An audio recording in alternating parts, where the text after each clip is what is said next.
İştekemez yani. Sözünüzden жақсы. Мындан 73 жыл мурда Жумабай Мамытов советтик армиянын катарында согушка аттанган. Ал учурда оюнга тойбогон 15 жаштагы бала эле. Бирок ага карабай башка бирөөнүн ордуна тизмеге жазып, аскер комиссариаты алып кетиптир. Көп нерсени түшүнө бербеген эселек бала өз ыктыяры менен эч кандай каршылыксыз согушка аттанган. Ден соолугуна байланыштуу кан күйгөн согушту унутуп койсо да, ардегер атабыздын армияга чакырылган күнү дагы деле эсинде сакталуу. Yaş olsam bunu kop kelip alıp şunu men orduma yönetiyor degen anki bizde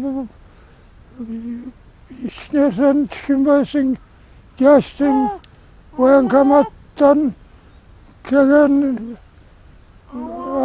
yıldızı var nemeler var şu an neme dersi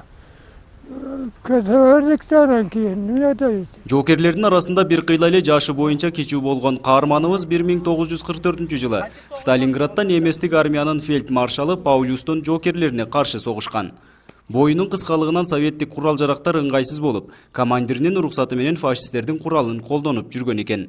Бул окуяларды Жумабай Мамытов уул кыздары чогулуп калган учурда айтып берген. Согушка барган маалда бою кыска болгон экен. Жанагындай эмелерди асынганда арт жагынан жерге тийип калчу экен да. Анан неместердин автоматтуу болчу экен ошондо. Арт жагы бүтүлгөн. Ошону берип, ошону асынып жүргөн экен. Кыска бойлуу болуп барган экен. Советтик армиянын катарында 5 жыл кызмат өтөгөн Жумабай ата фашисттерден жарадар болуп, госпиталда сакайып чыккан. Жеңиштен соң да калыбына келтирүү жумуштарына катышып, 1953 жылы Кечи мекенине кайткан. Кан күйгөн согуш учурундагы окуялары туурасында өз жакындарына көп эле жолу айтып жүргөн ардегер ушул кезге чейин бутуна ок тийгенин айткан эмес. Карлыкка моюн сунуп өз алдынча баса албай калганда гана балдары билип отурат. Ок жеген, путумдан ок жегем, силерге айтпай жүрөт элем деп мына былтыр мага көрсөттү да, ошо путунун ок жеген жеринечи. Тиземден ок жеп, госпиталга жатып, анан жакшы болуп келгенмин деп атам былтыр бизге айтты, эч айтпайт эле.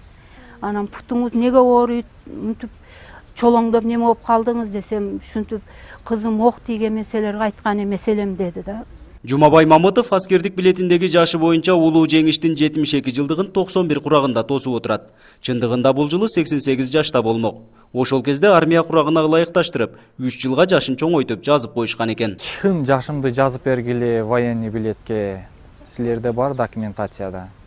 Ошону жазып бергиле десе, если эгер биз чын жашыңызды жазсак, дагы 3 жыл служба кылып каласыз деп ошол бойдон 26 жыл кылып жазылып калган.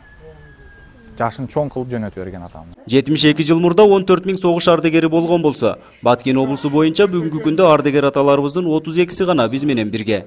Ал эми Баткен районунун Актатыр айыл аймагындагы согуш ардегерлеринин арасынан жалгыз Жумабай Мамытов гана калган.